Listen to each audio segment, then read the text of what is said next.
Ayan, nakita mo naman ang nangyari sa 2025. Ito lamang ang budget na umabot sa Korte Suprema, sa aking pagkakaalam. Na pagkatapos ng bicameral conference, katakot-takot na blanco ang nandun. Ngayon, wala pa akong nakitang ganun eh. At tsinelas pa lang, at least nakapagpasaya po sa kanila. Oo, pero kung titingnan mo, bakit nagkaganon yun eh?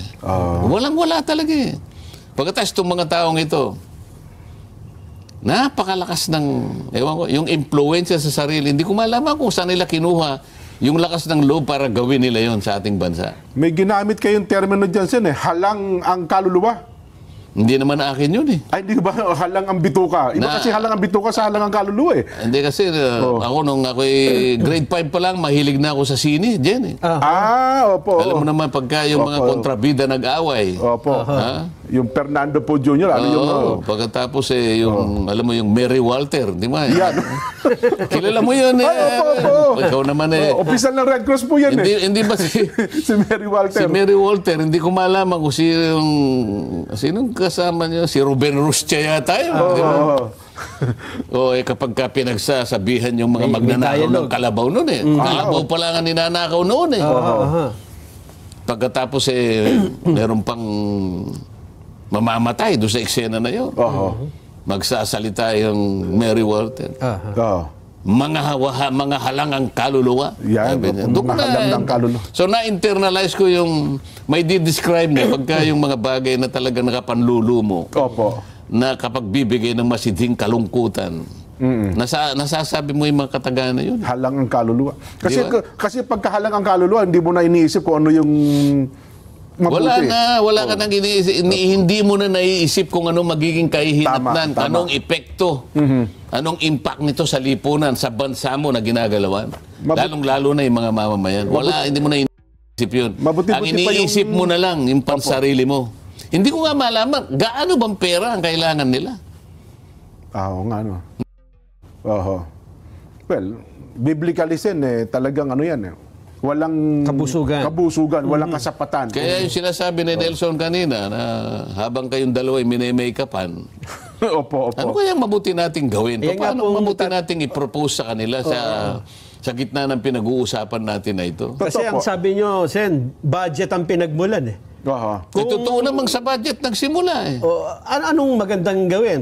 Kasi ngayon, ginagawa nyo yung budget. Noong nakaraan, ginawa yung budget, 2025, for this year, meron pa di ba? Totoo. Ang pinakamalala kasi, itong budget para sa taong ito. Yan, tama. Nung ginagawa ito, 2024 kasi, di ba? Yes, opo.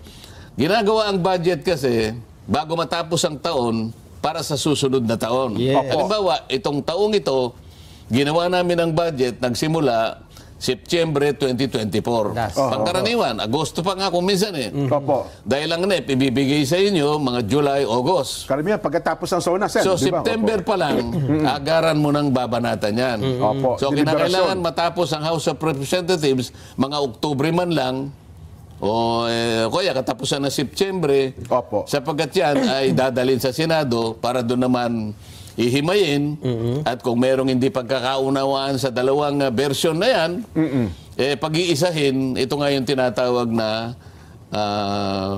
bicameral conference. Yan, opo. Ayan, nakita mo naman ang nangyari sa 2025. Ito lamang ang budget na umabot sa Korte Suprema, sa aking pagkakaalam. Kinwestiyon pa po yung sa Korte Suprema. Wala namang pumunta sa Korte Suprema para questionin ang budget na ito eh. Sapagkat ito lamang ang budget na pagkatapos ng bicameral conference, katakot-takot na blanco ang nandun. Ngayon, wala pa akong nakitang ganun eh. At hanggang ngayon, Sen, hindi pa nare-resolve po yan, ha? Wala pang resolusyon ng Supreme Court yan. Paano mariresolve? Hindi naman gumagalaw ang Korte Suprema, hindi siguro malaman. Ngayon lang nangyari kasi sa buhay ng ating bansa. Totoo. Napatala sa kasaysayan ng ating bansa sa kauna-unahang pagkakataon na natapos ang bicameral conference, tinadtad ng blanco. Ngayon, lahat nagtatanong, sino ang pinakamagaling na naglagay ng mga sagot doon sa blanco Sagot na doon yun. sa mga blanco. Kasi pati yung mga pumirma sen sinasabing, Meron na. ba't kami nagaganyan? Kasi kung tayo ay nasa eskwela, Opo. lalong-lalo na nung tayo nasa primary school. Nako. Hindi ba, Nelson? Oho. Si Nelson, ang pinaka gusto niya yung filling the blanks eh. Madali yung kasi ano. Kasi kapag ka matalino ang tao, gusto niya filling the blanks.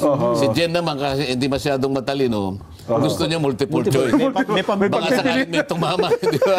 May tsamba. Sabi ni Jen, by law of average, May tsamba ito. may tsamba ko rito. Lahat A. Kaya lang si Nelson, sigurado niya nag-aaral. mas gusto ko kanya yung filling the blanks. Yan.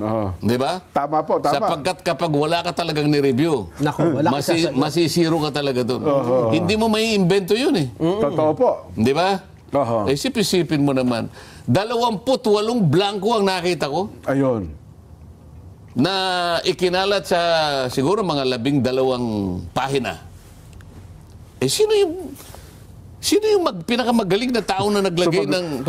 Paano niya nailagay yun? Hanggang ngayon, Sen, wala pang lumulutang kung sino sumagot doon, ha? Walang gustong magsabi. Opo. Sabing ganun ng ibang haka-haka. Baka naman kayo dyan sa House of Representatives ang gumawa niyan. Dahil dyan naman ipiprint eh. Kayo magpapaprint niyan eh. Opo. Hindi kanya, baka sa DBM. Oho. Hindi baka sa Malacanang. Oho. Ay, sino nga? Di ba? Ayan. Kailangan kasi matukoy mo kung sino. Isip-isipin mo naman. Sana sabi ko na sa inyo. Karaniwan magsisimula ang debate September, Oktubre, Nobyembre. Opo. O di 3 buwan. Hanggang sa umabot yan sa BICAM nga. Opo. Kumisan nga, halos matapos na yung Disyembre. Nag-aalala na ngayon Di ba? marami. Kasi Opo. kapag hindi mo natapos ng Disyembre, marire-enact yun. Okay. Palagay mo na lang 3 buwan. Opo. 3 buwan at kalahati kayong nagdidebate. Pagkatapos isang tao lang, ang gagawa ng... Doon lang pala ayusin, ano ba? Babaliwala pala lahat ng debate ninyo. Boy, bakit tayo nagdebate? Nagpagod pa tayo na kung minsan nga inuumaga pa tayo ng kakadebate riyan. Pagkatapos isang tao lang mangingiti-ngiti. Ha? Ngisi-ngisi Sakit doon. na ng pusikit na karimlan, may daladalang ballpen. Pinagsasagutan yung mga blanco. Yung ballpen na yun ang pinakamakapangyarihan sa lahat ng ballpen. Isip-isipin mo.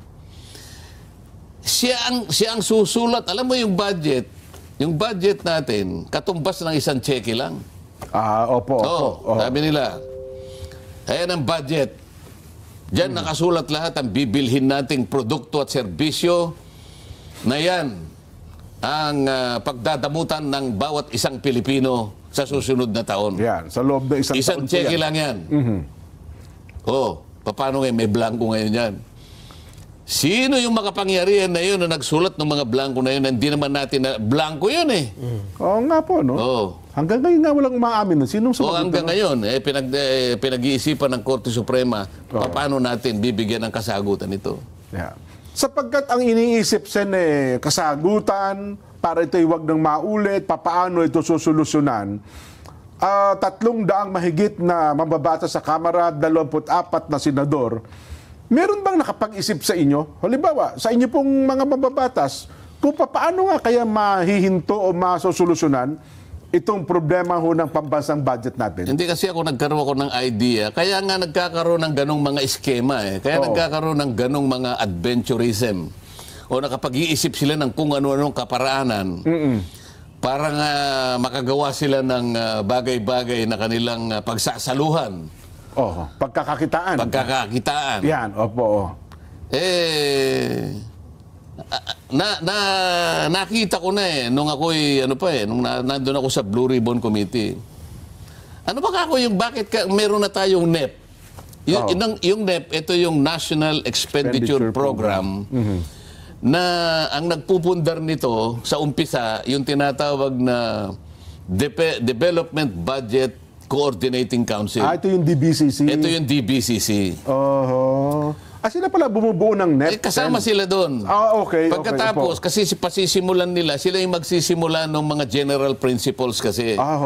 So, ang DBCC, sila yung magsasabi ng ating mga economic variables.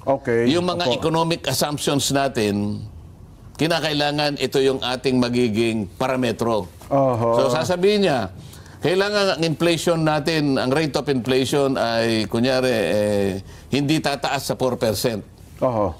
O yung ating debt to GDP ratio, ganito. Okay. Yung ating ekonomiya, kinakailangan lumago tayo between 5.5 to 6%. Okay. Ito yung mga economic variables. Opo, oho. So mula doon sa mga variables na yon, magsasubmit ngayon ng kani-kanyang budget ang lahat ng ahensya ng gobyerno. Opo. Meron silang pamamaraan dyan, naka-online Opo. naman sila eh. Opo. Halimbawa, si Nelson, Department of Agriculture. Yan. Ikaw naman, DNR. Yan. Opo. Merong lahat na, DND, lahat Yan, na ng lahat ng ahensya, ahensya ng gobyerno. magsasubmit ngayon. Opo. Ang DBM ngayon, como siya yung naatasan, na siya yung Department of Budget, magbabudget ng lahat ng pondo na yun. Ang siya pangangailangan. magtatala lahat. Yan, opo. Depende sa ang pangangailangan. pinakamalaking patalaan na yan, manggagaling sa Department of Public Works and Highways. DPWH pala. Inamin niya na wala siyang masyadong control doon sapagkat specialized agency daw ito. Kaya minsan, pinagtatalunan, paano specialized yan? Bakit wala kang kinalaman dyan?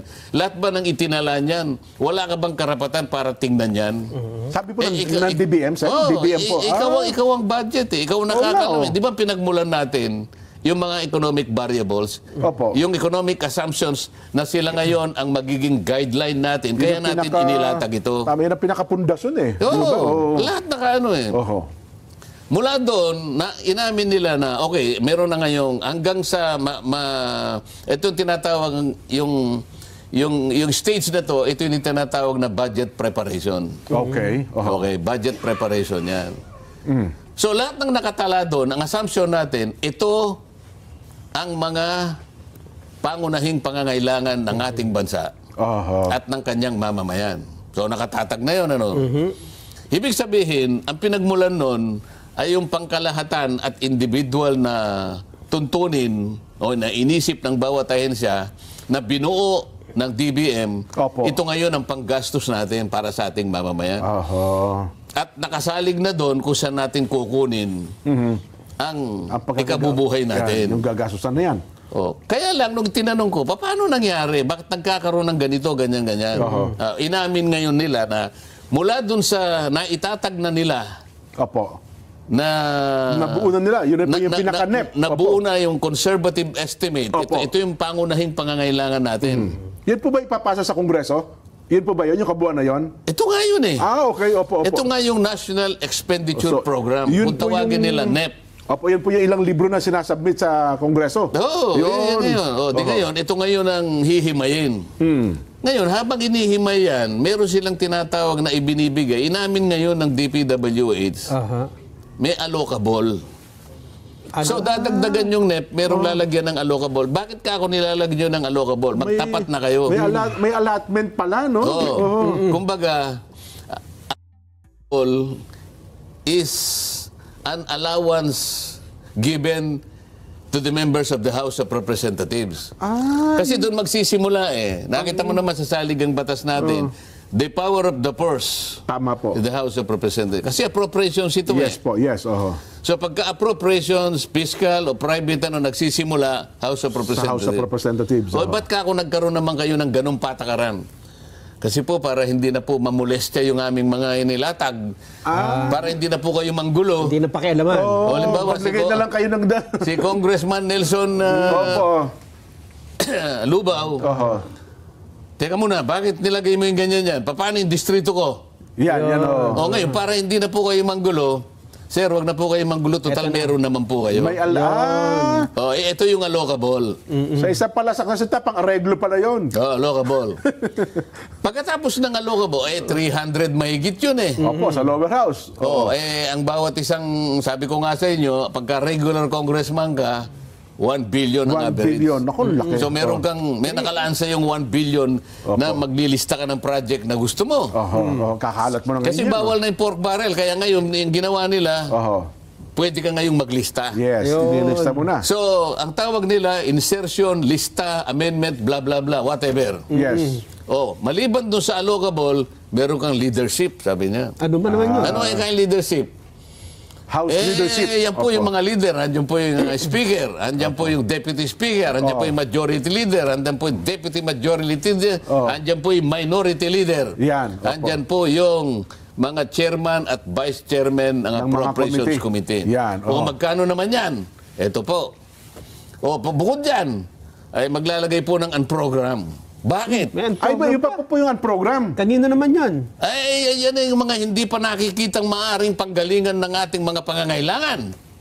May kondisyon naman yan, Yan naman ay hindi magagasta yan habang wala tayong perang naiutang o kaya ise-certify ng treasury.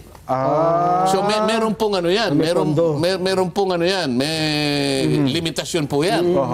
O pagkatapos yan, katapos po niyan, dinagkaroon na po ng pagsusulit po dito sa House. Nabasa na po ng pangatlo. Ibig sabihin, third reading, tapos na po kayo. Final reading, tama. Ang tawag niyan, it's GAB. So House of Representatives General Appropriations Bill. Tama. House na siya. O hindi, itataas ngayon sa Senado. Tama. Noong isang araw pala siya, napasa na. Mukhang napasa na.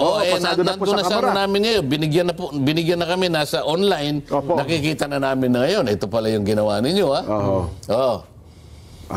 Magkakaroon ngayon ng tinatawag na bicameral. Pagdating sa Senado muna, Sen, wala pang BICAM. So, hindi, ang sinasabi ko sa iyo, kung natapos na yung pagre-revisa, o di nagre-revisa ngayon, teka muna, hindi tayo magkaintindihan Ba't mo inalis dito? Ba't nyo nilagay dito? Ay, sa amin ganito, gusto namin ganito, ganyan. So hindi naman nawawala yung total Ang pinag-uusapan lang, dinajagel-jagel lang. Yung pagkasansan na lang. Nasa priority ng, hindi, kami dito, hindi, ang tingin namin dito. So hindi ngayon nagkakaintindihan. Ang Senado ba may allocable din? Halimbawa, kasi... Yun, mamaya na natin na yan. Sige. Ikaw naman masyado ka mga dalintado. Dito muna tayo sa... Sige. Dito. Sa House. Magkakaroon ngayon, hindi nagkakaroon ng... hindi sila nag-agree. So merong conflicting version. Tama. Kami ganito hindi kanya po pwede yan. 24 lang kayo 300 kami. Sa isang halimbawa... At saka kayo wala naman kayong distrito. Ba't ba nakikialam kayo ito'y distrito kami? Ikaw ang distrito mo. National lang niya kami. Bakit? Ilan bang boto mo? Yun lang. Anong distrito ka ba? Batanes. 8,000 lang ang botante mo. Palagay mo ng binoto ka lang. Ako, milyon-milyon ako.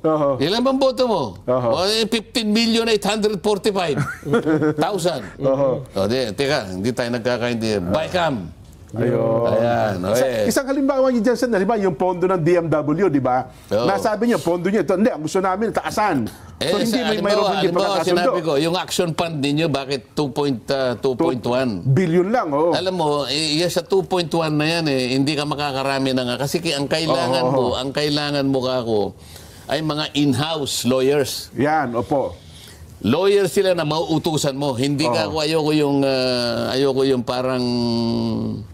Anong tawag doon? Kukuha ka lang ng... Retainer lang. Pag retainer yun, meron kang quota lang dyan Karaniwan, 100 clients lang yan. Pag sumobra dyan, another service fee yan. Diyan nakasalalay ka ako ang buhay ng mga OFW natin. Nandyan ang 90% na problema. Sa mo sa gusto, magkakaroon ng problema yan. Napakaraming factors ang aalalahanin mo dyan. Pagkaraniwan na, pagka nagkaroon ng problema, inuuwi natin. Wala namang kasalanan, pero tayo inuuwi. Kaya tayo pinagtatawanan ng mga employers. May uwi na lang. Kailangan ilaban natin. Paano natin magagawang ilaban? Wala naman tayong lawyer. Kailangan